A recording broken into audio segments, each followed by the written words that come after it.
which we should not be having at this material time. Madam Speaker, I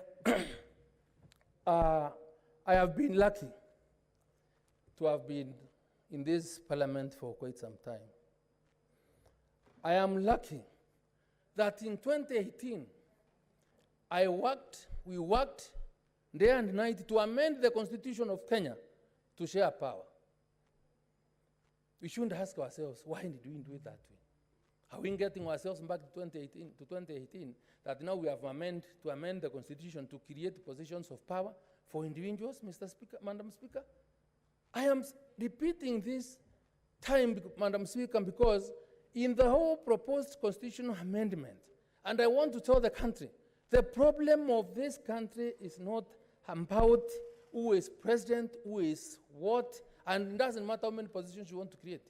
We must be in a position to agree that in any election contest, there will always be a winner, there will always be a loser. And whenever somebody goes in an election and he loses elections and accepts the results of an election, you can never have people fighting. You always go back again and say, next time elections will come within 5 years, I am ready. Madam Speaker, the Constitution, this Constitution here, I had the opportunity and to debate, propose amendments to it. The bar or the threshold for making an amendment from what had come from Naivasha was, I think, 75%. And that is why we never amended it that time, because we could not erase the numbers that time. But Madam Speaker, if I remember what happened that time, because the issues of the opposition, creation of the opposition Linda, creation of positions of influence so that somebody can come and mobilize his team within parliament, because we felt it was very unfair to leave a presidential candidate out of politics, is something that was strenuously opposed before we even got to where the draft was done, because some members of parliament thought that time, some of us and ideas or no, we thought it would be the president or whoever it is. So when we are thinking about amending a constitution or making a constitution, it must be done for posterity. It must be done with bearing in mind that the document of what we need to do is for the good of the people and not a few individuals, Madam Speaker.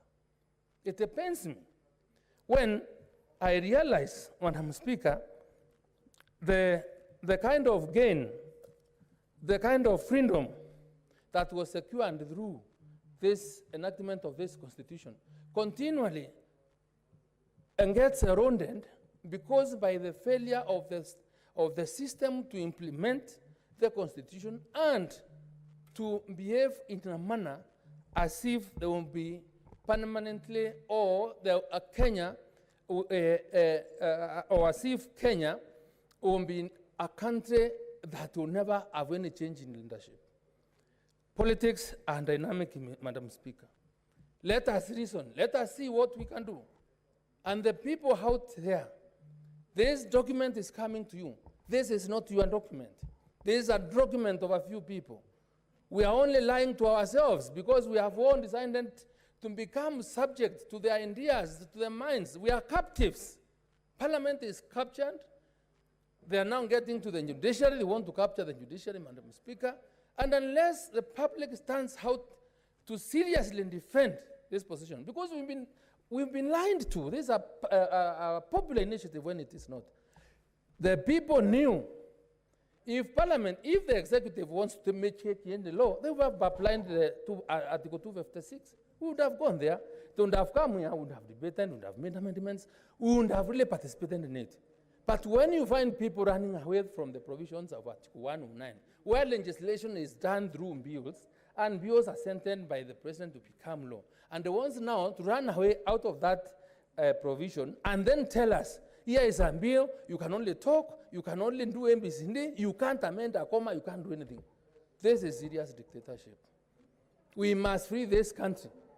And by freeing this country, it's for us to rise up and say, yes, the bill is here, then let's go back to the people, let's campaign against it. That's how we can really secure this country. Madam Speaker, I have looked at Article 89, where we are getting the power to create constituencies from the IMBC.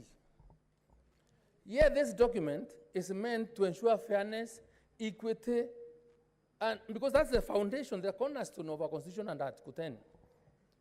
Madam Speaker, what equity are we discussing? What fairness are we talking about? When, for example, if we were to apply the formula provided for by the Constitution, the county of Meru, which I represent personally, by application of a formula, Meru would have gotten an extra constituency. It would be foolish of me to sit here and start talking about supporting a bill which in itself continues to perpetuate an inequality and fairness to the people of Meru. Yet, when you are people talking about sharing of CDF is through constituencies, we will be losing one constituency. Why can't we agree? Yes. Each one of us must stick on his lane. If it's about proposal to create constituencies, let us say we are proposing to create 70. But leave the matter to IMBC. How do you want me to sit here to participate in judges and judges who are supposed to act independently and decide the matters on merit? Madam Speaker, any institution or the executive is so greedy for power to the extent that they want to extend their tentacles in parliament to the judiciary and everything else. We must tell them no. This has come to a stop.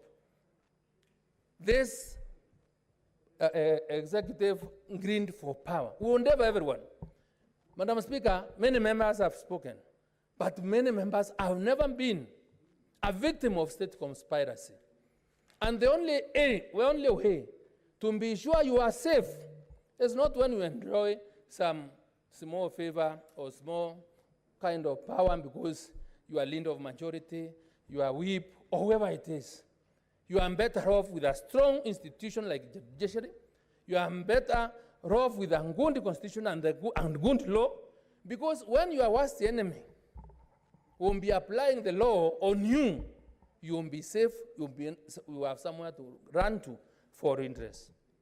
Madam Speaker, as I conclude, let me say this.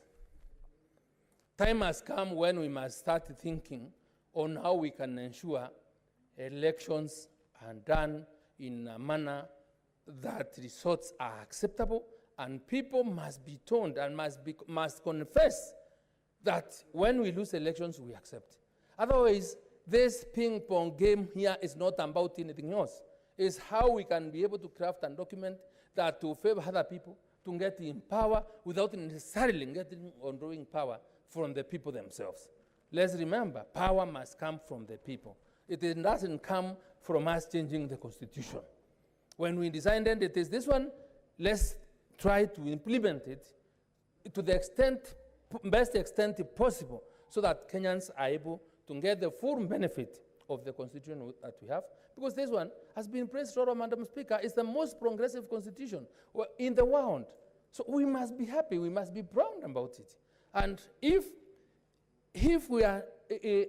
we do not, then we have a serious problem. The patchworks being introduced in the Constitution through these amendments will leave this Katiba, this Constitution, in a manner that will not even be sure which was the original form, which was the Constitution. I have never, if my plain reading or understanding of an amendment, what an amendment is, I don't think was meant to do an overhaul, to replace, or to repeal a document like this one. So, Madam Speaker, I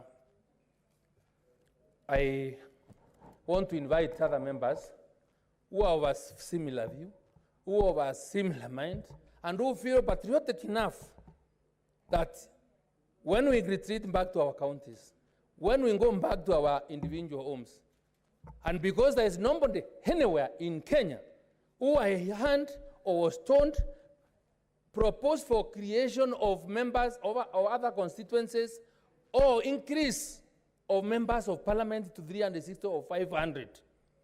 These people are not telling us the costs of that increase. This chamber will require to be increased. The size of the National Assembly, the Senate, all the other goodies that come out with the office of a member of parliament is an extra cost. We don't need it. How I wish that there was a proposal to reduce the number of constituencies, work out within the 290, right? Ensure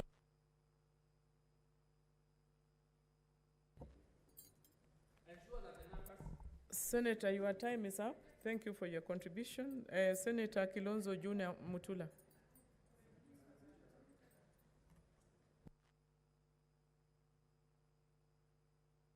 Thank you, Madam Speaker, for the opportunity. One, Madam Speaker, I must say that these amendments to the Constitution, in my view, is a unique moment for this country.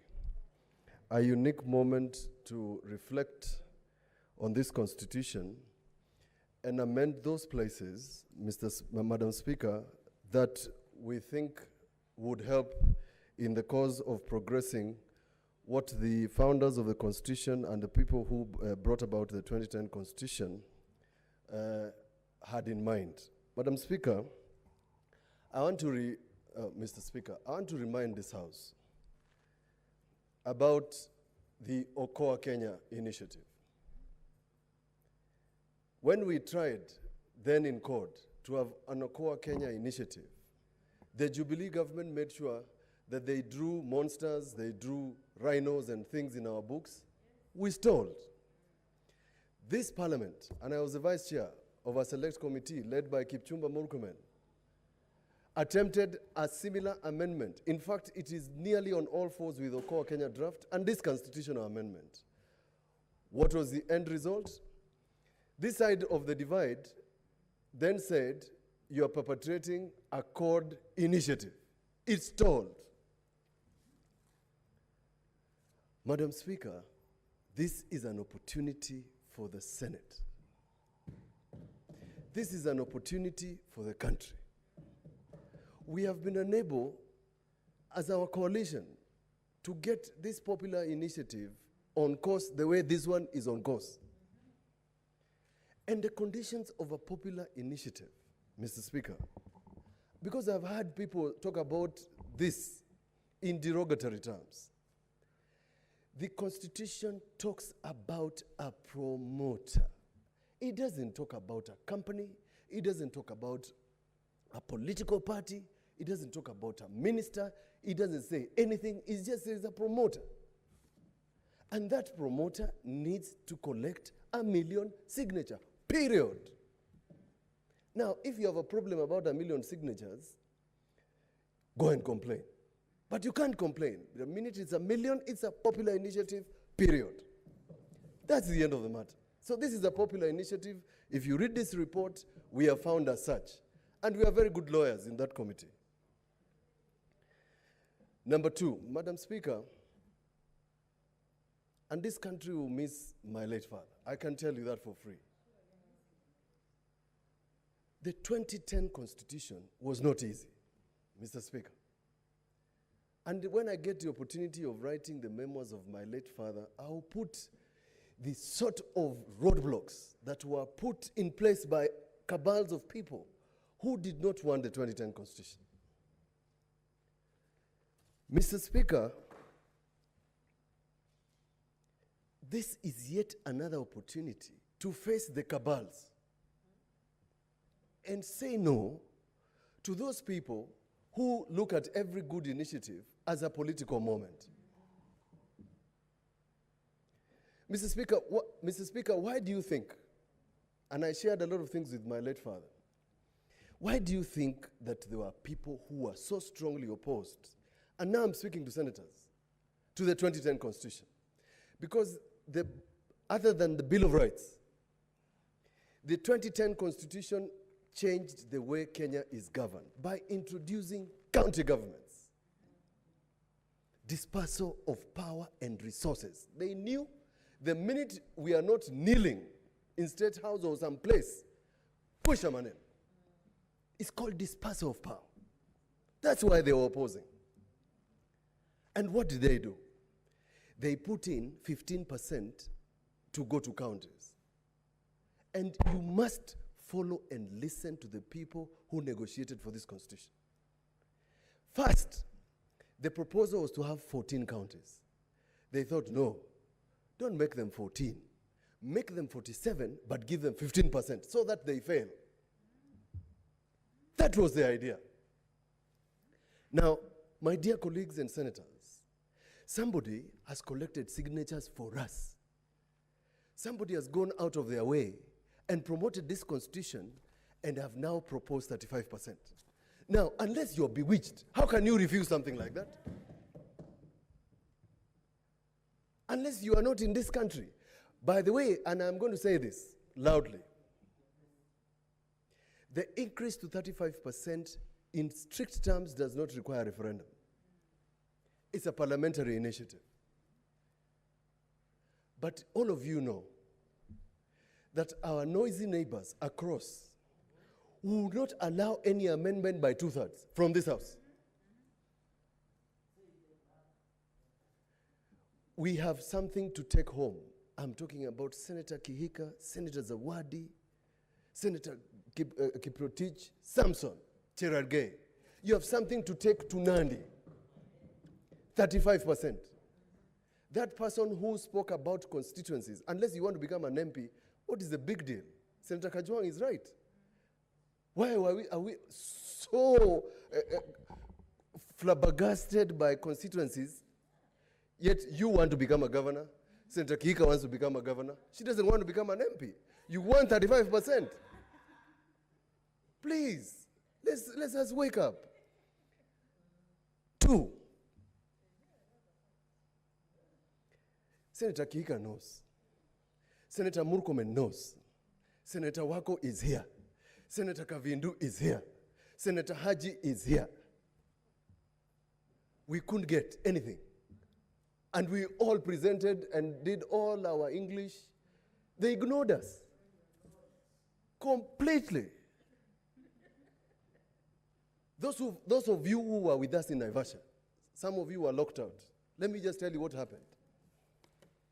It took one member of parliament, National Assembly, to make so much noise and create a rowdy scene in front of the president and the former prime minister to insist that CDF becomes constitutional.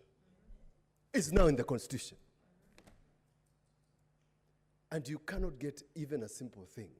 But when God is so graceful to you and gives you 35% to go to counties, a ward development fund, you are chasing a bush and forgetting about the forest. That's the problem about this Senate. Madam Speaker, Mr. Speaker, we wanted an upper chamber. We made a presentation. We explained ourselves. And this chamber has got senior lawyers. We explained why, if you put government in National Assembly, you've got to have some element of climate control in the Senate. They refused. Instead, and I'm going to point to a few weak clauses in this, and I'm telling you, and I want to tell the principals, there are people, even within the handshake, who are responsible for creating this mess and the anomalies in this draft. They are the ones. The sabotage is within you. Small little typographical errors, even a student, first-year student would not do. How did we end up with typographical errors in a document that has come from the highest possible place? It's an embarrassment. Now, let me point out to 3.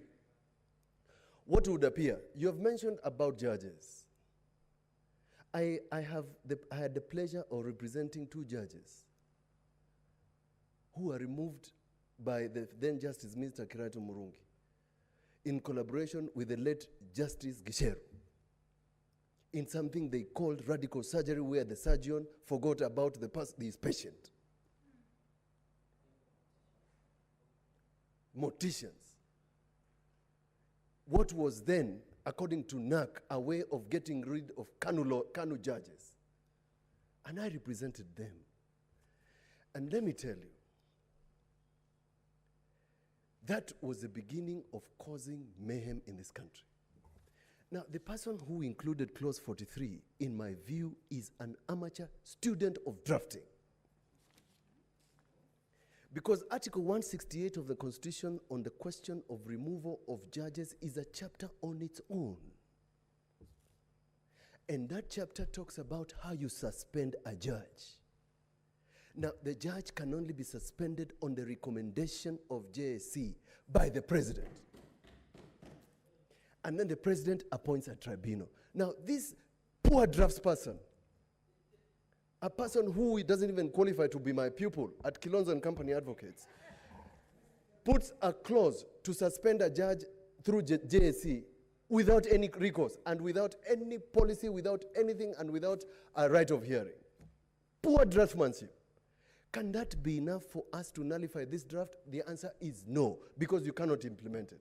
And if you think you're going to remove Mwilu, Justice Mwilu, by this clause, forget it. It will not happen.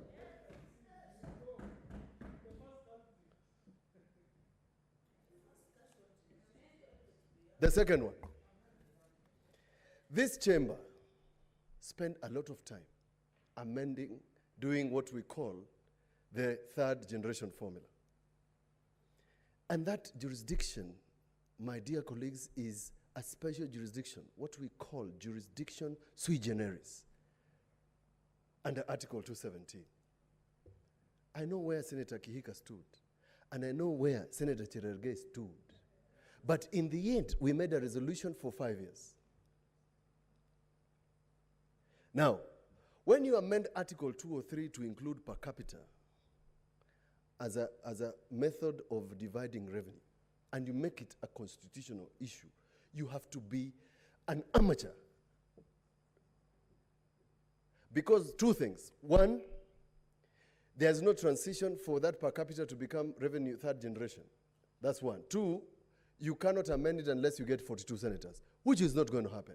If BBI passes and we are 94 here, it will become even more difficult.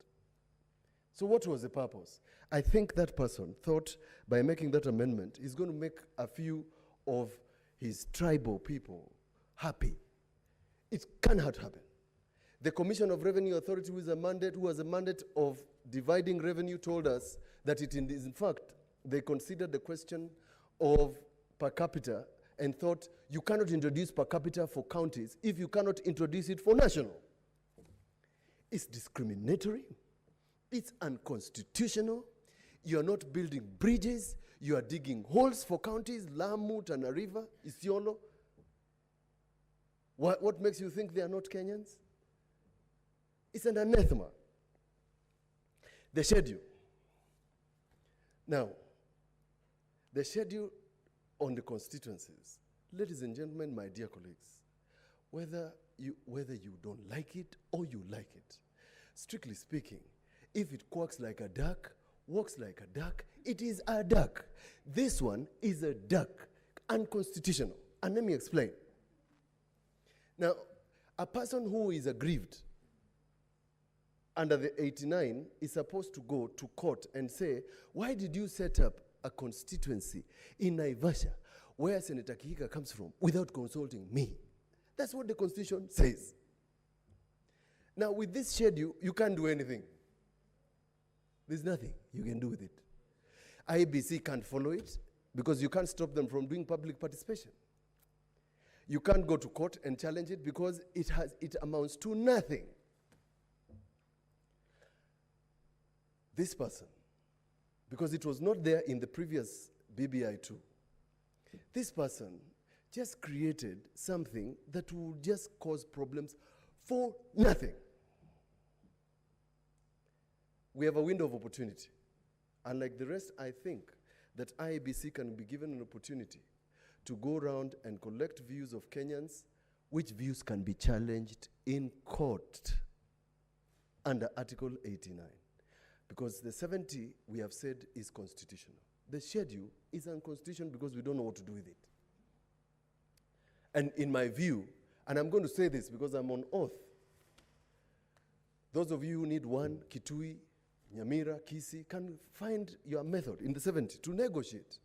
Because This constitution is about negotiation. We have failed as a Senate because we didn't negotiate. Go and negotiate again. Let's get within the 70 how we can move this country together. That's my view. Can you amend this document? This is what I have said. You can't. You cannot. And I'm saying so because I am not only a good lawyer, but I also teach law. I have students. I can't stand there and lie. Because what am I going to say tomorrow when I sit with them in my office? The courts have got this famous phrase. They say, if Parliament intended that they could amend a popular initiative, nothing would have been easier than for Parliament to have said so. And let me tell you something that I've not heard being mentioned here. And I asked that question. What was the intention of the committee of experts in having this clause? I can tell you. Mr. Speaker, the harmonized draft before 2010 Constitution had a method of entry of Parliament in the popular initiative. They removed it. And you should look at our report. Members of the Senate, read the report of the committee. The committee of experts removed that because they didn't want Parliament to interfere with the will of the people. That was it. Now, if you don't like it, then blame the people who passed the Constitution in 2010. Don't blame anybody else. Now, I've waited for a senator to say that you can amend a constitutional amendment even under 256. Can you? No. You can't. Even in a parliamentary initiative, once it is published, you cannot amend.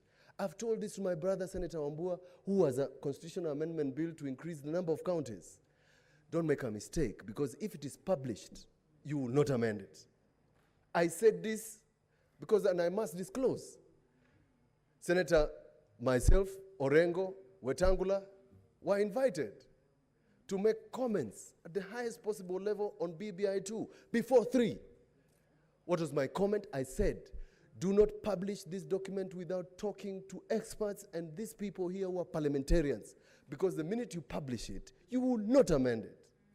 I am not going to change course, because to make you guys feel happy, no, you can't amend. That's it. This is my proposal, Mr. Speaker. When we pass bills, Mr. Speaker, we subject every clause to a vote. We subject the schedule to a vote, the title to a vote, call the vote. If you don't like the 35, let the people that elected you here, you don't like the 35. You can refuse the others. But let's vote clause by clause. We might not amend this document, but we will have made our point. In lawmaking, the notes of parliament, the side notes, become a question that can be used in future for thinking, what was Parliament intending? That is what I checked in Article 257. It was not intended that we would make an entry point as Parliament in 257. That's it. If we don't like it, we amend it. As I conclude, I can see my time has run out, and I've got a lot to say. This is what George Washington said, the first president. If in the opinion of the people the distribution of the constitutional powers be in any particular wrong, let it be corrected by an amendment in the way the Constitution designates. But let there be no change by usurpation. Do not touch a document by popular initiative. That is usurpation. Do not take away the power of IEBC. That is usurpation. So what is my conclusion? I'd rather take the good things and deal with the bad ones, which I have mentioned. And I looked for a person who would help me. And I found a gentleman called Benjamin Franklin, before passing of the American Constitution, said this: "Thus I consent, sir, to this Constitution, because I expect no better, and because I am not sure it is not the best. The opinion I have had of its errors, I sacrifice for the public good." As Senator of Makueni, I sacrifice 35% for the errors. I sacrifice public good. Please add me 1 more minute. Dakika moja tafadhali.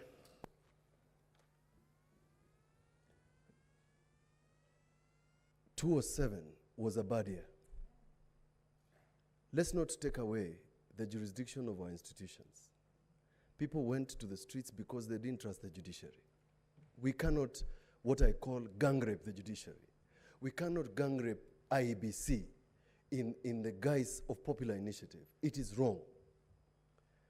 Mr. Speaker, and I said this, if you give me another 30 seconds, and I said this to the head of state, and I'm going to say it on record. I told him, your legacy will not be Big Four. Your legacy will not be BBI. Your legacy will be to live a peaceful country. And if this document can give us a peaceful election, so be it. As they say, surely goodness and mercy shall follow us all the days of our life, and we shall live in the house of the Lord forever. I support. Asante sana mratibu wa walio wachache. Nafikiri ungalikuwa mhubiri kama usungalikuwa wakili mwandamizi. Sasa hivi nampa fursa Senator Susan Kihika. Hoja ipi ya nidhamu Senator Cherargei. Mr. Speaker, just your direction, my brother Senator Mtula Kilonzo Jr. has spoken very well, but and of course flawless English. Mr. Speaker, he has raised two things. You remember myself, Senator Irungu Kangata, Senator Enoch Wambua, we have amendments, constitutional amendments before this Constitutional Amendment Bill 2020. So we wanted to seek your direction on the fate of those amendments, because it's like the people are already developing, and you know there is already a communication from the Law House, the National Assembly, that the Speaker there has ruled out that there should be no further amendments to the bill. So it is important that there is miscommunication already outside there, that Senate has not taken a position. So Mr. Speaker, either you issue a clarification that it is today you will give us direction on the fate of our amendments, or in the future sitting, so that some of us can, when they say in Kiswahili, Mr. Speaker, sema neno moja na roho yangu itatulia. Asante sana kwa sababu pia kuwa mkalimani mzuri wa mahubiri. Maoni yangu ya kibinafsi ni kwamba haufai kufanya marekebisho, lakini bado kuna majadiliano ambayo yanaendelea, na Speaker hususan ataweza kutoa huo uamuzi. Senator Kihika.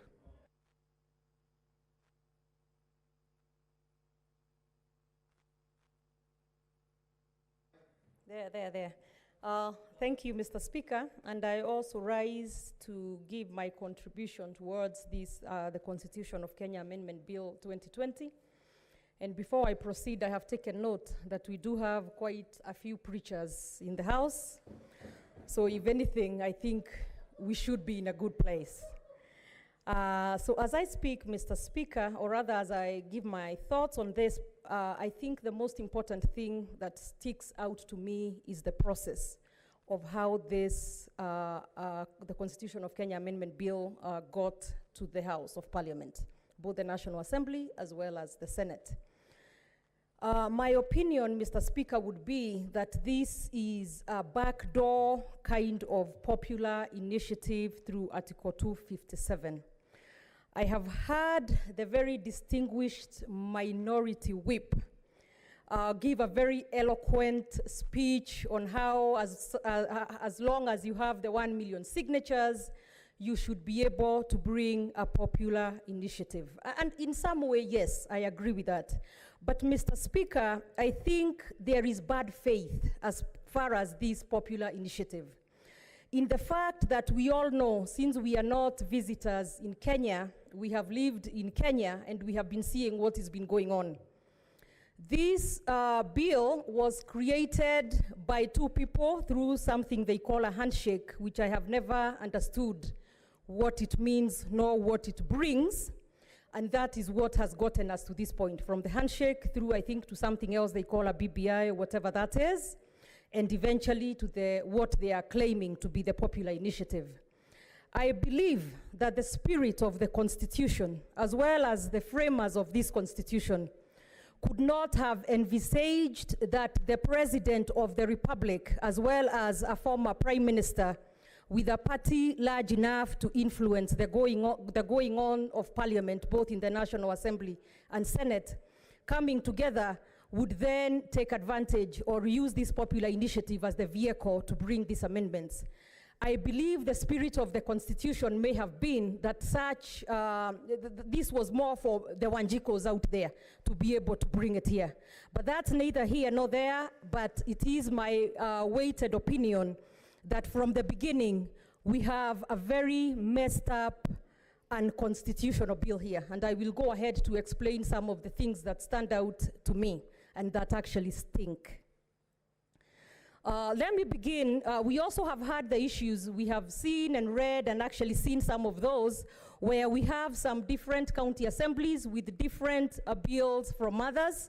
We've also been given different ones, that of the Senate as well as that of the National Assembly, which then begs the question as to which, once they are passed by the county assemblies and the one, say, from the Senate and the National Assembly, which one then proceeds to the people for a referendum. It's actually quite interesting to watch as we do things using the back door and then try to sanitize them. Let me begin, Mr. Speaker. I know we have had a lot, very musical, very poetic justifications of why the country is pregnant with a constitutional moment. And I call it bullshit. Okay. It's just an English word. I do not think that we have a constitutional moment in our hands, Mr. Speaker, sir. When someone tells us that the US Constitution was amended 27 times, has so far been amended 27 times, I would like to remind them. Samahani, Senator Kihika, hiyo lugha ambayo umetumia haikubaliki katika bunge la Seneti, tunakuomba utumie lugha ambayo inakubalika. Oh, sorry, I'm not speaking in Swahili. That would be traumatic for the House. Maybe in the parliamentary language that would be softer and nicer. I just do not think that we have a constitutional moment at this point. Now, I was talking about the 27 amendments that have been, someone has talked about on the floor, that the US Constitution alone, just as an example, has been amended 27 times. And I would like to remind the distinguished senators saying that the US Constitution has been in place since 1787. So it has taken 234 years to have 27 amendments. And why do I bring that up? To say that we don't need to rush to come up with a constitutional amendment. I believe that at this point in time, our country is facing more difficult, serious issues whose attention we should be focusing on instead of these constitutional amendments that I believe are not a priority at this point in time. So there is no rush. There is some good things in it that perhaps can be discussed as we move on in time, as we reopen it up, because I also do not believe that as a Senate, we cannot change anything, even a comma or a full stop, as we are told. I do not believe that the Constitution would give us time to have public participation or to consult with the public for it to then state that whatever came out of those public participations would not find their way onto the amendments or anything. So I totally disagree with that line of reasoning and join my colleagues who say that yes, we should be able to make amendments, to bring amendments to this amendment. The reason we went through public participation is so that we are able to take all those other issues and also from ourselves that we think should be amended. And also, let's now talk a bit about gender, Mr. Speaker, sir. I have heard the women of this House and the male senators as well very passionately talk, some for and some against. And as a big proponent of gender parity in this parliament and indeed in our country, I feel very strongly that this constitutional amendment has done a disservice to the women of this country. I do not believe that there is anything to celebrate about in this constitutional amendment. I believe that the 47 women representatives, that is the one woman elected per county, that should have been left in place. And let us not combine that with the 47 coming to the Senate. Let us separate those two issues. So I believe that the 47 elected women representatives should have remained in the National Assembly so that they are able to partake in one of the most critical functions that we as women members of parliament should be able to participate in, and that is in the budget making process. The fact that this constitution amendment proposes that those 47 women come to the Senate, the reason I disagree with it so much is because we go on to see that the constitutional amendment also proposes, assuming it passes, despite not having my vote. So assuming it passes, it creates the office of the Prime Minister that will be domiciled in the National Assembly. It creates the office of the Deputy Prime Minister that will be domiciled in the National Assembly. It creates the offices of the CSs, or the Cabinet Ministers. And it also creates the offices of the Deputy Ministers and the office of the Attorney General. Colleagues, by bringing those elected women to the Senate, you take away the only chance that they have of being able to be appointed ministers in this country. You take away the chances that they have of being able to be appointed deputy prime ministers or cabinet ministers, deputy ministers, and the Attorney General of this country. Now, we could be lying to ourselves and saying that enough women will be elected so that from those elected in the single constituency seats, they will be able to participate in that. But my question would be, that is not guaranteed. At least the 47 are guaranteed. What we shall have a lot of is nominated women in the National Assembly. And my belief is that there is some mischief in this constitutional amendment. Somebody somewhere wants to load the National Assembly with nominated women so that they can use them as flower girls. And the reason I say that so clearly, without fear, is because we have seen that happen in this House of the Senate.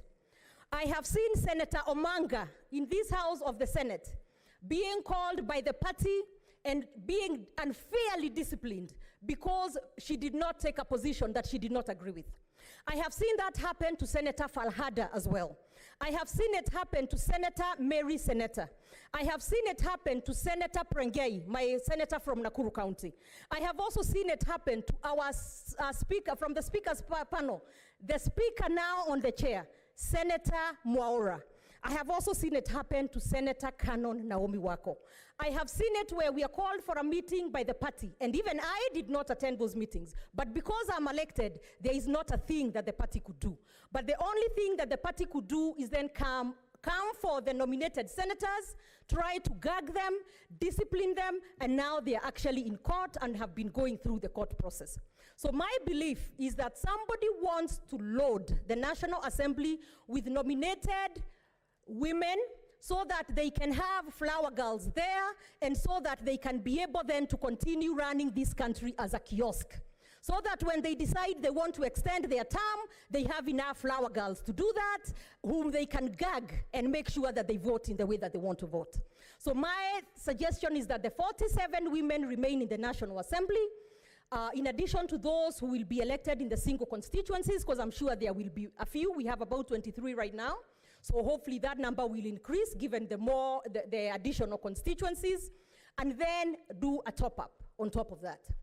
But I also have an issue with the top-up. According to clause 13 of this constitutional amendment, they have a sunset clause, which then does away with the affirmative action seats, the top-up seats, after 15 years. My question then would be, what exactly do they anticipate that will happen in this country As far as gender equality in 15 years, I don't think the needle will have moved much. So I think it's an exercise that will only give a little to pass this and then take it away in 15 years, and we shall continue having the very few numbers that we have. Now, in the United States of America, only 34% of women, in the United States of America, in the House of Representatives, there are only 23.6% women. And that I'm talking about a house that has been in existence for 232 years. So they've only achieved 23.6% women representation. In the Senate, the upper house, they only have 25%, which is 25 senators out of 100 senators. That is in 232 years. In the Parliament of the UK, they only have 34% women in the House of Commons and only 28% in the House of Lords. And this is a parliament that has been in existence since the 13th century. I want us to internalize that.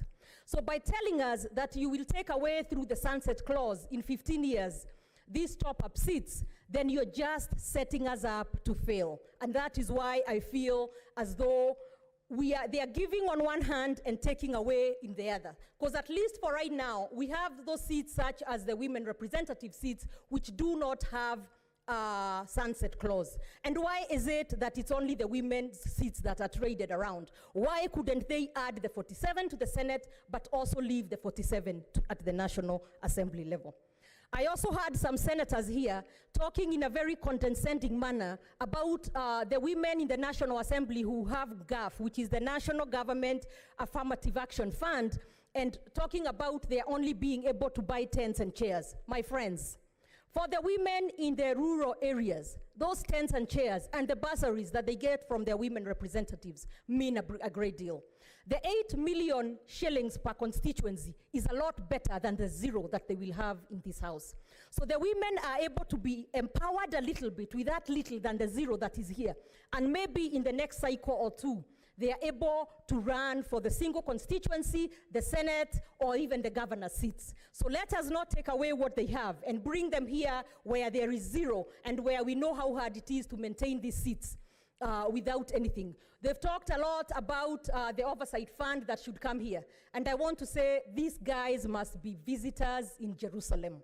We have been here, we have been fighting for the oversight fund, and the same principals who are helping them bring this amendment have not had good faith enough to be able to help us pass that or get that. So let us not give the rabbit or whatever it is that's in the hand for two that are in the bush. So what I propose is that those in the National Assembly with the GAF stay there and then add more women to the Senate, because I also believe that they should be able to vote and not be used as flower girls, like we have seen in the last few instances. And we do not need a constitutional amendment to get the 2/3 gender principle in place. If only the two handshakers, who are the principals, who are the ones who determine how parliament votes, who have helped in capturing this parliament, if they had enough goodwill towards the women folk of this country, they would call their members of parliament, be it the National Assembly, they would call their senators, and the 2/3 gender bill would pass in the morning. By 10 a.m. we would have that passed. But because there is no goodwill, they want to dangle some carrots that we know are of no value to us. They add no value. And I also take this opportunity to congratulate Senator Kavindu from Machakos, because she has helped this house become 2/3 gender principle compliant. So I'm very, very happy for that, and more women should be empowered. And thank you very much, and I wish you very well as you continue serving those of Machakos. So as I conclude, as I can see my light is on, let me talk about this issue of the politics of us versus them that this BBI pretends, or this constitutional amendment bill pretends to want to cure. We live and we are in a democracy. Our politics is of a democracy. You win, you take the government, you lose, you go home and wait for the next time around. We do not need a constitutional amendment to appease the loser. You go work hard, build a coalition, and come back the next time. We saw in the US Congress, actually in the US Capitol, back on the 6th of June 2021, where there was an insurrection and a mob that rioted and wanted to go ahead by force and reverse the win of President Joe Biden, because these rioters were the supporters of former President Trump. But what we saw is what needs to happen here. There is no room and there is no day that the person who loses can then take power by force. What should happen is, if you lose, you go back, take an account of what it is that went wrong, and then try to do better next time. And if you're lucky, then you take over. But you cannot tell us that we need to amend the Constitution to appease two people. It is their problems and not the problem of this country. So I completely disagree with that we need a constitutional amendment to avert bitterly contested elections. That, my friends, is the nature of democracy. And if you're not up to it, then stay away from the kitchen. Don't run for anything, go sell ice cream. That may be the best career. So for right now, as far as the 35% to the counties, we know that right now 15% under the Constitution is the floor and not the ceiling. So if the government had goodwill, it would give the counties even 40%. My point being, yes, in some time it would be good to put it in the Constitution. But right now, it is not a priority. The government can give more. The government is broke. The government has even been unable to give 15% to the counties as we stand. They are owed almost 100 billion. So when you talk to me about quickly putting 35% in the Constitution, first show goodwill by giving the 15%, and then next year maybe put 20% or 25%, and then I'll believe that you can do it. We had a ward development fund by Senator Kangata of Muranga. If we really have goodwill and we wanted to make sure that we entrench that devolution and come up with a ward development fund, the two handshaker principals can call their MPs, and the ward development fund would not be gathering dust in the National Assembly, but instead would be passed, and we would not need to be discussing that as a constitutional amendment, because it would be in the law. I do support the county assemblies controlling their own funds and not being controlled by governors. As a former speaker, I know how crazy that gets, as governors then use that as a stick and carrot. So that we could do as a legislation by both the National Assembly and the Senate. So I do not believe there is anything urgent at this point in time requiring a constitutional amendment. So I stand here to oppose this constitutional amendment. There is some good things in it, but even if you bake a nice cake with a little bit of poison, it's still gonna kill me, so I'm not gonna take it. I oppose. Thank you. Asante sana kwa mchango wako, Seneta Susan Kihika kutoka Nakuru. Seneta Mary Seneta kwenye mtandao.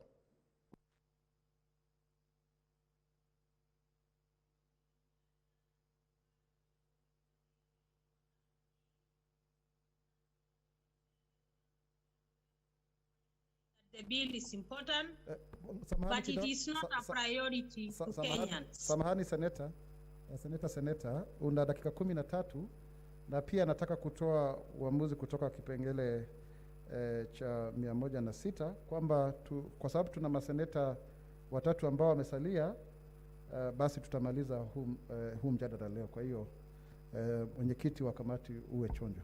Unaweza kuendelea. Thank you. I am saying that I want to go on record by saying that the bill is important, but it is not a priority to Kenyans. Right now, we are at the middle of a pandemic. We are also in an economic crisis. Kenyans are being faced by a lot of challenges that have been brought by the COVID-19 pandemic.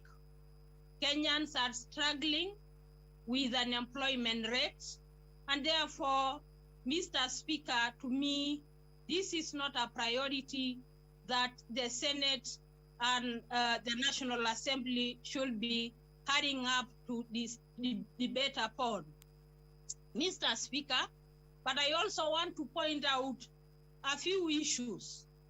Mr. Speaker, in this bill, where is a clause that is ensuring that women are going to sit at the top level of leadership in this country? if we are extending or expanding the executive in the bill, if the promoters are for equity purposes, where is the clause to ensure that women are going to sit in the executive? Mr. Speaker, where is the clause that will ensure that the minority tribes like the Ilmolo, the Iljamus, and others who do not have numbers will be sitting in the executive? If the promoters were genuine, that they wanted equity and they wanted to address issues of equality, why don't we have a clause or an amendment within the bill that ensures that the minority are also factored in the executive? We could be seeing maybe a deputy prime minister or a deputy president, for that matter, being given to the minority tribe. But in this bill, having gone through it, I've only seen leadership coming from majority and populous areas. Mr. Speaker, I also have an issue with the increase of members of parliament. An increase in the number of members of parliament is an increase in the persons who are going to be attached to the members of parliament, an increase to the number of officers, an increase to the number of CDF staff, an increase to the human resource that is going to be attached to the members of parliament, and therefore an increase burden to the already overtaxed Kenyans. Kenyans are already overtaxed. Today, Mr. Speaker, not many Kenyans can even afford fuel. We are already overtaxed. And therefore, an increase to the members of parliament and to the Senate is an increase to the burden which is going to face Kenyans even in future. Mr. Speaker, in the amendments to increase the number of the membership of Senate, there is no clause to ensure that there are minority tribes nominations and minority and also representatives of persons with disability. Mr. Speaker, I also have an issue of an increased allocation going to counties. This one, this is an issue that will encourage so many Kenyans to really think that there will be a lot of money going to counties. But at the moment, we are already seeing counties without salaries for the last 3 months. So why don't we ask ourselves, if at the moment we are not even able to give counties 15%, where are we getting this 35% with this kind of an economy where Kenyans are barely even affording bread? Mr. Speaker, I also have an issue with women representatives being moved to the Senate without a fund. The Affirmative Action Fund, which was created for the 47 women representatives, was good for the women visibility and therefore helping these women to be able to be even elected for other elective seats. But when you send them to the Senate without a fund, these women will not be able to do any projects, be it social development or physical development, that is highly needed by our constituents. And therefore, this will mean demeaning these seats for women and making women look like they will not be able to do any kind of project.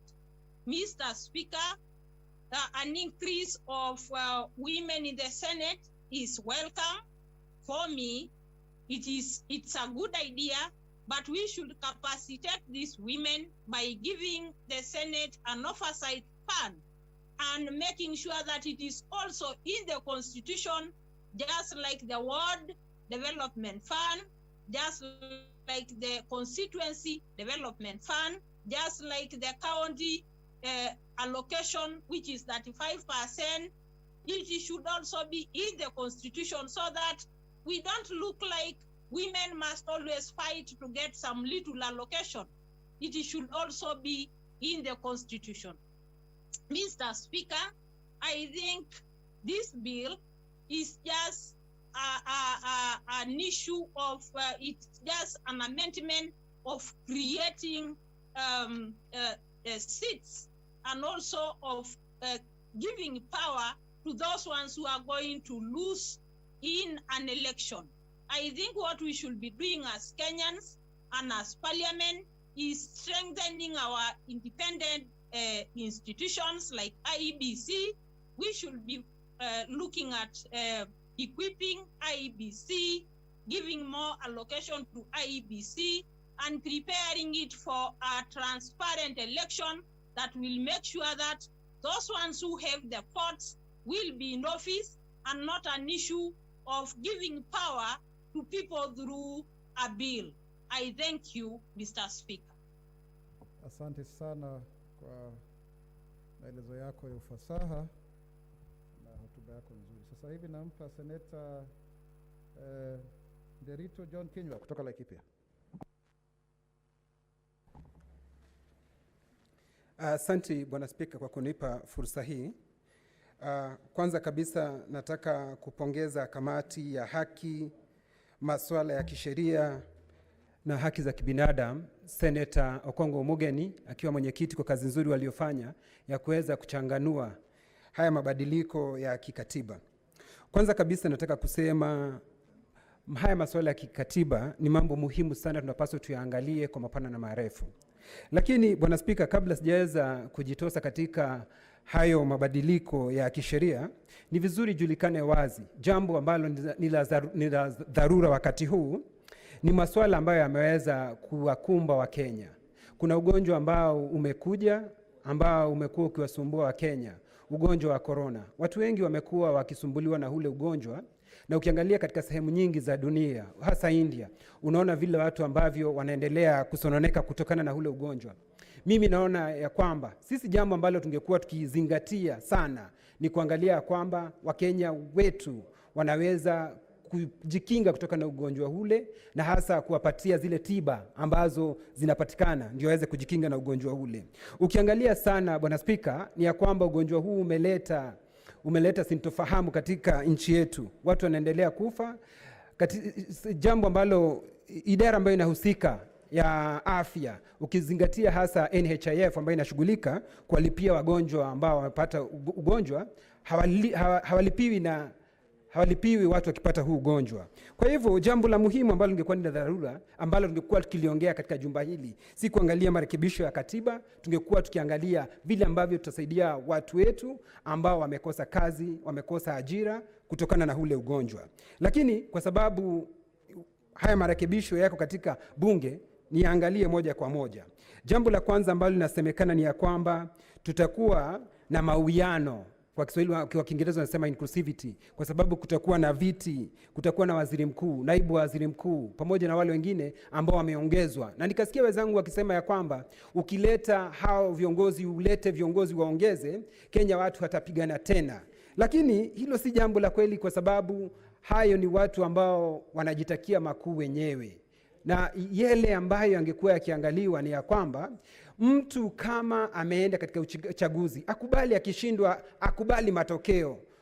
Mswahili anasema kwamba ukishindwa unakubali umeshindwa, na asiyekubali kushindwa si mshindani. Kwa hivyo kusema ya kwamba ati kutakuwa na mawiano kwa sababu tayari utatengeneza nyadhifa nyingi, huo si ukweli. Kwa sababu nchi nyingine unapata kuko na wale hawa viongozi wengi, lakini watu wanaendelea kupigana.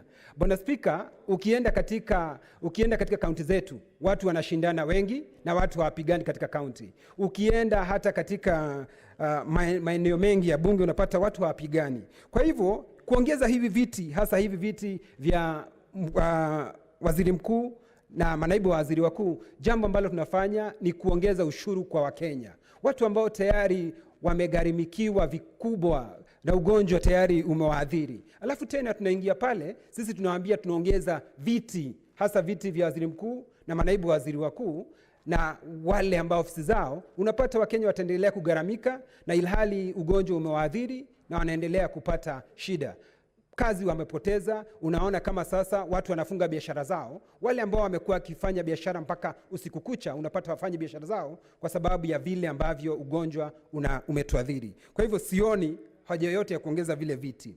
Jambo lingine, Bwana Spika, tumekuwa tukiambiwa ya kwamba ati pesa zitaongezeka kwenda kaunti zetu kutoka 15% mpaka 35%. Bwana Spika, sisi tulikuwa hapa tukijadili mswada wa one man, one vote, one shilling. Nakumbuka vizuri tulikuwa na Senator Cherargei kutoka Nandi, Senator Susan Keheka, Senator Anwar, Senator Wetangula. Tulijadili kwa marefu na mapana. Ikakuwa ni kizungumkuti, ilikuwa ni nguo kuchanika. Bwana Spika, sisi tulikaa hapa, tukazungumza na ilhali ilimchukua rais mwenyewe kuongeza zaidi ya bilioni 50 ndio jambo lile liweze kutendeka. Kwa nini alifanya vile na haikuwa imeandikwa katika? Kwa sababu hakuna jambo lolote alifanya, hakuvunja sheria yoyote, kwa sababu katiba inasema pesa zile ambazo zinapaswa kwenda kaunti, zile chache zaidi ni 15%. Kwa hivyo unaweza ukaongeza kutoka 15% kwenda mbele ikiwa ungetaka. Kwa hivyo mimi sioni kwa nini hili jambo lisemwe ya kwamba ni mpaka iandikwe katika daftari zetu, katika katiba yetu. Ikiwa mtu anataka, hiyo inaweza ikafanyika. Jambo lingine ni ya kwamba Kenya kumekuwa na shida kwa sababu baada ugonjwa huu kuja, unapata ya kwamba hata kupata zile hela inakuwa ni kizungumkuti. Kwa hivyo tungengoja kidogo. Sisi hakuna mtu anasema ya kwamba 30% kwenda mashinani ni vibaya. Ni vizuri hata sana, lakini ni mpaka uangalie ni wakati gani ambao unasema hayo maneno. Kuna mambo ya Ombudsman ni kizungumkuti, ndugu zangu wameongea sana kuhusu hayo mambo, na ni vizuri ya kwamba wanasheria wetu tuwapatie huru wa kufanya kazi zao bila kuweza kuwachokora zaidi. Kwa kuongeza maeneo bunge, mimi naunga 100%, kwa sababu ukiangalia maeneo ya bunge, sehemu ambazo ukiangalia kama Laikipia, ukiangalia mahali kama Ruiru, ukiangalia sehemu kama mahali kunaitwa Kieni, uangalie sehemu inaitwa Kipipiri, sehemu zile zina watu wengi zaidi, na vile ambavyo inapaswa kujulikana ni ya kwamba huduma inapewa watu, sio sehemu kubwa wa sehemu. Hapo ndipo tulisimama wima kidete, na hii ina support maeneo yetu yale tulisema ya kwamba one man, one vote, one shilling. Kwa sababu ukiangalia kama ni afya inapewa mwananchi, kama ni barabara mwananchi atapita katika ile barabara. Kwa hivyo hizi sehemu zimeongezwa sehemu 70, mimi naunga mkono, kwa sababu watu wale wako katika sehemu zile. Nikikupa mfano wa Laikipia kuna watu, constituency moja Laikipia Magharibi ina watu zaidi ya 1135 na wanakilishwa na mbunge mmoja. Ukitembea sehemu nyingine katika nchi ya Kenya, unapata sehemu kama ile na mbunge anawakilisha watu wachache. Tuseme mfano 40,000 ndio anawakilisha. Kwa hivyo ni paka sisi tutoshane wote, kwa sababu Kiswahili nasema mgala muue na haki umpe. Hapo ni mpaka hata sisi tupewe haki, kwa sababu tuko katika nchi hii yetu ya Kenya na tunapaswa kuwa tukiwakilishwa, kwa sababu tunalipa ushuru kama wenzetu walioko katika nchi hii yetu ya Kenya. Tumekuwa tukiambiwa ya kwamba vijana wale wamemaliza chuo kikuu, wakimaliza chuo kikuu hawatalipa help ya ile loan ambayo wamekuwa amechukua. Mimi nasema jambo ambalo tungekuwa tukifanya kama serikali ni kushughulikia sana ndugu zetu waweze kupata kazi, badala ya kumwambia mtu hatalipa, kwa sababu hata baada ya miaka 4 na hajapata kazi bado atakuwa na ile shida ya kutolipa ile loan. Kwa hivyo ni vizuri tuwe tukiongea maneno ya kulipa watu, kupata ajira ndio waweze kulipa ule ushuru. Bwana Spika, Bwana Spika, mimi ninasumbuka pangu rohoni nikiwa kama seneta wa Laikipia. Ninasimama hapa kuongea kuhusu marekebisho ya katiba, ilhali watu wa Laikipia wanaendelea kuvamiwa kwa ukosefu wa usalama. Bwana Spika, watu wanaendelea kuuawa. Bwana Spika, kama jana Bwana Spika, watu pale Laikipia, ukiangalia upande wa Rufere, watu wameshambuliwa mithili ya nyuki. Bwana Spika, kwa hivyo mimi ninasikia vigumu wakati nimesimama hapa kujadili mambo ya katiba, ilhali wale ambao wamenituma hapa wameniambia Kenya uongee mambo ya usalama wetu, Kenya uongee mambo ya vile ambavyo tutapata ajira. Wakati huu ni msimu wa kupanda Bwana Spika, hakuna fertilizer, watu wanaendelea kupata shida. Kwa hivyo kile ambacho tungekuwa tukifanya kama watu ambao wamejitolea kusaidia nchi yao ni tuongee masuala ambayo yanahusu wa Kenya. Lakini tukija hapa Bwana Spika kuongea masuala ambayo yangejadiliwa baadaye baada ya ugonjwa huu kutushambulia. Ukiangalia Bwana Spika, wakati tunaongea na wewe tunasema ndio tutaongeza pesa katika county. Mimi nasema inshallah vizuri kabisa. Lakini ukiangalia pesa zile ambazo zinaenda county, tumekuwa hivi juzi tukiangalia vile ambavyo vimetumika katika corona. Unapata county nyingi Bwana Spika hazitumii hela vile ambavyo vinapaswa kutumia. Kwa hivyo ni vizuri tukiangalia katika BBI ingesema vizuri senators wapewe tita la hela za kufanya kitu inaitwa oversight. Kwa sababu huwezi ukafanya oversight ukienda uangalie mbunge ana pesa zake za CDF, lakini senator hana chochote, yeye anatembea tu akiangalia, ilhali governor mwenyewe sisi tumepita hapa tumepeana pesa, lakini ukienda pale katika kaunti zetu unapata senator anatembea bila chochote. Jambo lingine ambalo tungependa kusema Bwana Spika, mimi naunga mkono 100% pesa ambazo zinaenda kwa MCA mwenyewe, Ward Development Fund, pesa ambazo zitakuwa zikienda kwa mjumbe wa county, kwa sababu yule mjumbe wa county ndio anaifahamu sehemu aliyotoka, atajua ni masuala gani atakayoyaangazia, mambo ya maji, mambo ya barabara, mambo ya kujua ni nini itakayotumika pale katika sehemu yake. Lakini hiyo ingewezekana kwa sababu Kang'ata, mjumbe ama senator wa kutoka pale Murang'a, alikuwa ameleta ule mswada pale, lakini kwa sababu katika BBI hilo ni jambo ambalo sisi tutaweka mkazo ndio tuweze kupitisha. Lakini ingekuwa vizuri kama hii BBI Bwana Spika tungekuwa tukiangalia kipengee kwa kipengee, tunaangalia ni kipi kizuri tunaweka, tuweze kujua sukari ni nini, hiyo tunapitisha. Tukiona chumvi ni nini Bwana Spika, kwa sababu pengine chumvi wewe itakukera kidogo, tunaondoa. Hiyo ndiyo jambo, pengine tungalia kipengee kwa kipengee. Hilo ndiyo jambo ambalo naona ingetufaidi zaidi Bwana Spika. Bwana Spika, tumekuwa hapa tukijadili mambo haya. Samahani Mheshimiwa Seneta Kinyo, unamaanisha kwamba Mheshimiwa Spika hawezi akastahimili chumvi? Bwana Spika, pole, sikumaanisha vile nilisema ni ya kwamba pengine tuweze kung'amua Bwana Spika. Nilitaka tu pengine ni kulinganisha, nilikuwa nikilinganisha, sisemi huwezi ukastahimili, lakini najua unaweza ukastahimili, pengine ni kiwango cha chumvi ambacho kitakachukua tukisema. Bwana Spika, jambo ambalo lingine ningependa kusema ni ya kwamba katiba ambayo tunaijadili siku ya leo, tumesema ya kwamba katika katiba yenyewe ambayo nikiangalia marekebisho yaliyoko, inasemekana ya kwamba ati county ambayo haiwezi ikapata mara 3 ya vile ambavyo pesa zimepana ule ingine Bwana Spika. Hiyo ni vizuri ijulikane Bwana Spika. Hiyo mimi naunga mkono kwa sababu Bwana Spika, sisi sote tuko sawa katika nchi yetu ya Kenya, na tukiangalia kabisa Bwana Spika, sehemu ambayo mimi nawakilisha Bwana Spika, tumekuwa tumebaki nyuma kwa muda mrefu, na ikiwa wakati umekuja wa sisi kuweza kunufaika, kwa sababu sisi wote ni Wakenya, Bwana Spika, na Wakenya wote wana huru, wana haki ya kuamini sisi sote ni Wakenya. Najua kama Kiambu, Bwana Spika, nyinyi wenyewe umekuwa na shida nyingi. Unapata mtu mmoja anapata elfu kama 5, na ukiangalia sehemu zingine mtu mmoja pesa zikigawa kabisa anapata zaidi ya 17,000.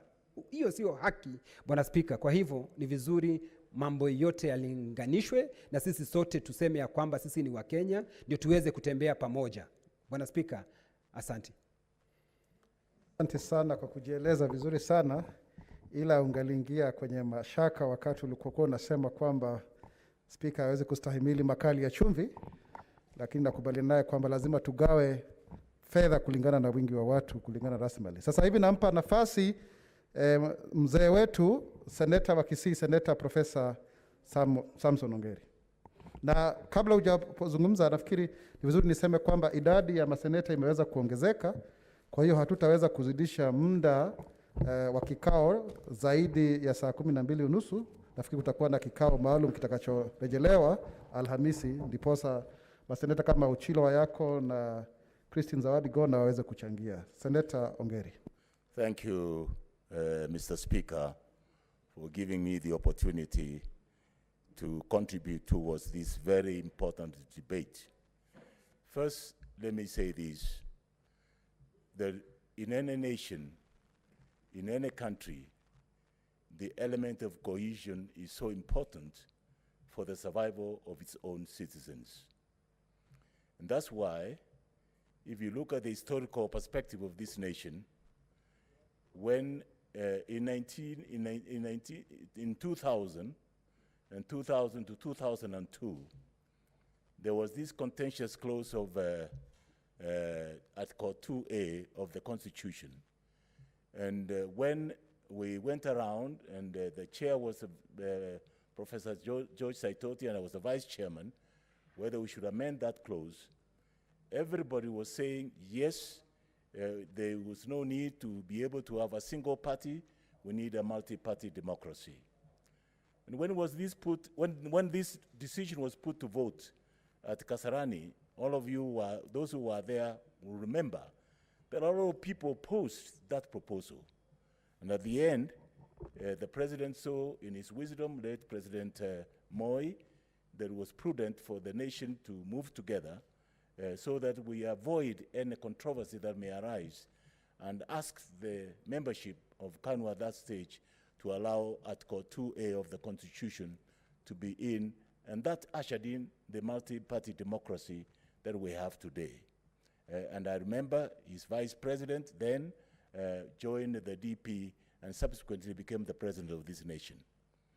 Again, if you remember, run up to 2007, we had what we call skirmishes, tribal clashes, and many other nasty situations, and that enlisted Kenyans to look for a way of understanding one another. And we had the Serena event, the Serena negotiation team, headed by the late His Excellency Kofi Annan, and we were able to manage that item extremely well. And I was a member of that committee as well, and quite a number of members of the senators who are here in this house.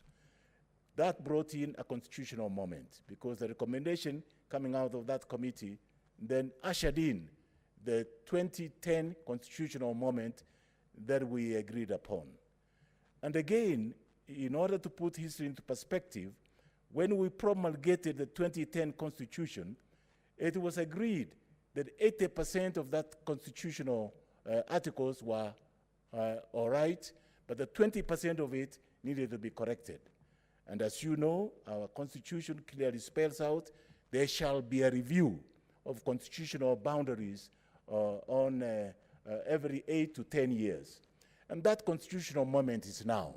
It's now more than 10 years since we promulgated that constitutional, and that 20% needed to be looked at. Normally, this initiative would have been carried out by the IBC, but unfortunately, because of the 2017 acrimony in the final results of the presidential vote, this ushered in a controversy that saw the country split in the middle. And let us not cheat ourselves. Let's accept one moment that the handshake did bring about peace in this nation. And peace is a priceless commodity.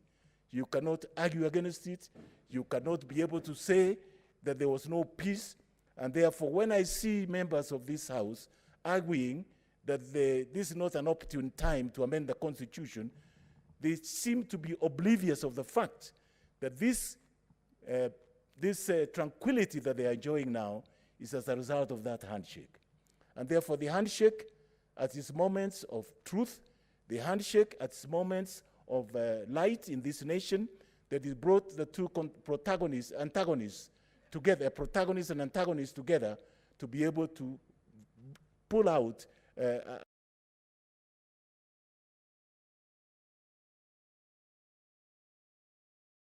for purposes of record of this House. If all of you remember, the BBI was launched in Kisii County. And therefore, we were the first county to be able to launch the BBI. And at that time, we did enumerate the items that needed to be covered in the BBI. And finally, when the BBI report was ready, Kisii County was again the one where they launched the final BBI product. What baffles me today, that we took part in the launching of the BBI, we took part in the ushering in of the BBI report, but we end up with zero constituency. That in itself is not fair. And I think it's a matter that needs to be looked at, because when I look at the BBI report, it has very many good points, but what I really needed to bring about is, yes, it was by popular initiative, because it was anchored on the Article 257 of the Constitution. This was not a parliamentary process. And let's not argue whether it's a popular or for two people or not, but the issue is that it was a popular initiative, because a lot of Kenyans bought in, because they bought in the peace dividends that they were enjoying at that time. What we now need to do is look at these articles that have been elaborated in this Constitution, whether they are suitable or they are not suitable. We don't have to fight about it. We need to argue intelligently together. We need to consult each other intelligently together and see what is the best way for the Kenyans to move forward. Now, one of the things that I need to say is Clause 3, as inserted Article 114 on economy and shared prosperity. One of the nagging problems is there are two levels of government, the national government and the county government. But the sharing of those resources hitherto has been confined to about 15%. The Constitution now clearly spells out, this proposal in the BBI clearly spells out that this is no longer going to be day-to-day business. What is going to happen, that every county, when it comes to shareable revenue, they will be able to get 35%, and it's being anchored in the Constitution of Kenya. This is a good thing. We cannot say it's bad, and nobody's going to deny the counties to get the 35% shareable revenue that they have been denied for the last 10 years. And I think when it goes to that level, it will be a good thing. When it comes to the question of devolving the resources to the ward level, again, in this proposal by the BBI, they have quite cleverly argued that we can be able to create what you call a county assembly fund, which will be able to help in the area of devolution, because at the moment, the governors do not give, some of the governors, not all the governors, some of the governors do not give resources to the county assembly to function independently. And I think in this BBI, there's a moment for us to be able to create a fund for the county assembly so that they can be able to share those resources with the county assembly, and the county assembly will be in a position to oversight also the county executive on the funds and the resources that have been appropriated to them through the DORA and CARA process. And that's a good thing. And thirdly, that of the county revenue, both the national shareable revenue and the on-source revenue combined together, they should appropriate 5% as ward development fund. This will bring equity and equality to the ward development fund, because at that level, there is so much that has been left out. Some of the wards have been developed properly, others have not been developed equally, and therefore there will be a sense of equity that will be brought in this kind of resource allocation to the ward level, and therefore the development will be even and will be okay and will be proper. So in terms of resource mobilization, resource sharing, there has been enough adequate legal framework which have been put in place that will benefit from this particular item in the BBI proposal. I'm going through, because if I had to go through the text that I had written here, it would take too long. I want to summarize it. So that's the element of it that I'm quite happy with, and I don't think I have any qualms with that kind of proposal, because it improves on the current constitution, which is only 15%.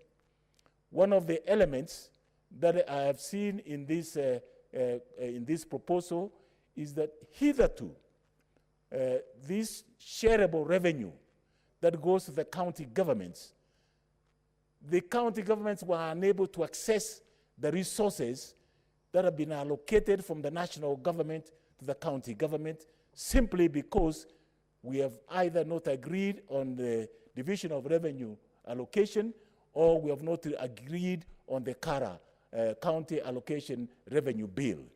And this has caused immense delay and difficulties for county governments to operationalize their activities.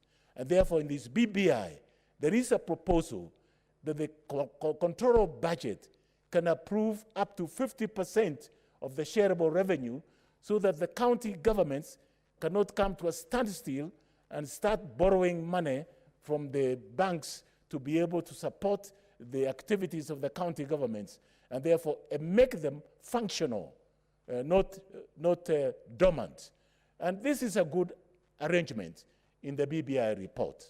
And I think that's a report that we should take on board, and we should agree that this is correct. There are many other proposals that have been also put in this BBI report. For instance, the appointment of ministers and the Prime Minister and the Deputy Prime Minister from the Parliament, from the National Assembly to be specific. For the first time, you know, we have been having problems of accountability and oversight in this place. When we wanted to oversight a ministry, you had to write a letter through the chair of the relevant committee to be able to go and source the information. And one of the things I've seen, that the chair of the committees have been very frustrated, because sometimes the ministers are unable to respond to their answers that they need to bring to this house for debate and discussion. This has been amended. Therefore, ministers coming from Parliament, it's a good thing. I know at my time, when we were ministers, not only were we answerable to the Parliament, as we are answerable to the constituencies, we are also answerable to the cabinet of the matter we bring to the House for debate and deliberations. And therefore, there would have been no excuse for government to say we are not represented in the House of Parliament, and therefore we cannot be able to provide this information. We are not even allowed to step in the precincts of Parliament unless by invitation. Now, this element has been cleared, and I think we're quite happy with that arrangement, because it helps us to be able to do well.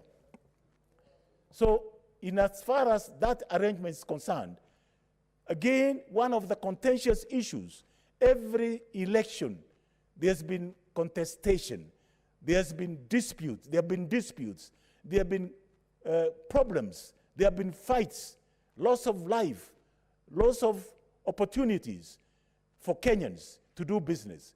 And therefore, this BBI has been able to bring in a structure that will help us to address those issues that are very important and very critical.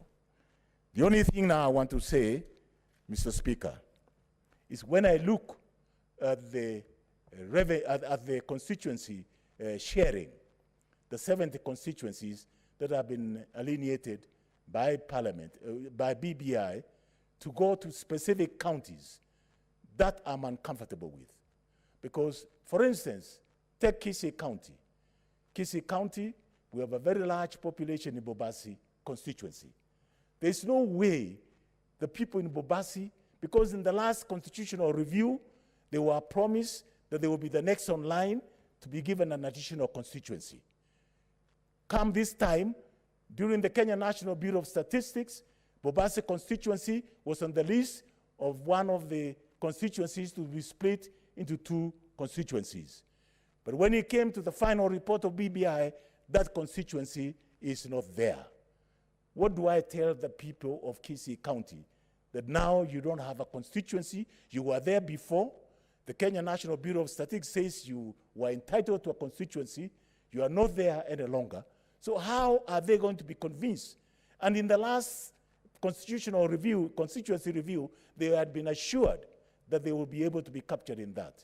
That's going to be very difficult, Mr. Speaker, and therefore I appeal whoever is looking at this that they must know how to factor in Bobasi constituency to be split into 2. Kisii town itself is a growing town. The population is very high. South Mogrango is a growing constituency. The population is very high. In fact, in order of priority, it will be Bobasi, number 1, South Mogrango, number 2, and then Kisii Township, number 3. And we contribute in the economic prosperity of this nation because we have more than 28 banks operating in Kisii town, and we have more than 60% of money circulation originates from the Kisii County. And therefore, it's very important that if that alone can be a factor, then we should be given an opportunity to be able to move on and be able to get an external addition, at least the most minimum, to get Bobasi constituency split into 2 rather than 1.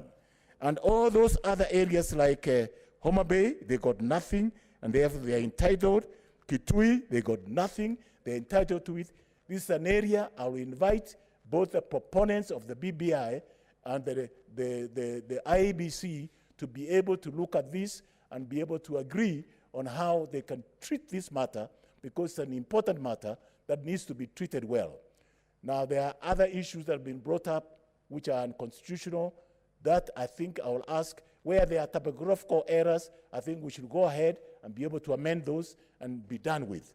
But otherwise, on the basis of that and barring of what I've already said, and I've already expressed my opinion, and this is the opinion of the people of Kisii County and in Nyamira as well, I believe that we are entitled to that constituency and we should negotiate and we shall not tire until we are able to get that constituency in place. I support this bill. Thank you. Asante sana. Nafikiri tunaweza kuamka sasa. Waheshimiwa maseneta, ni wakati wa kuahirisha kikao hiki cha seneti. Kikao hiki cha seneti sasa hivi kimeahirishwa mpaka kesho Jumatano tarehe 5 Mei mwezi wa 2021 saa 2:30 katika ukumbi wa bunge la kitaifa saa 8:30 wakati wa kuwa na kikao cha jumla kwa bunge lote zima.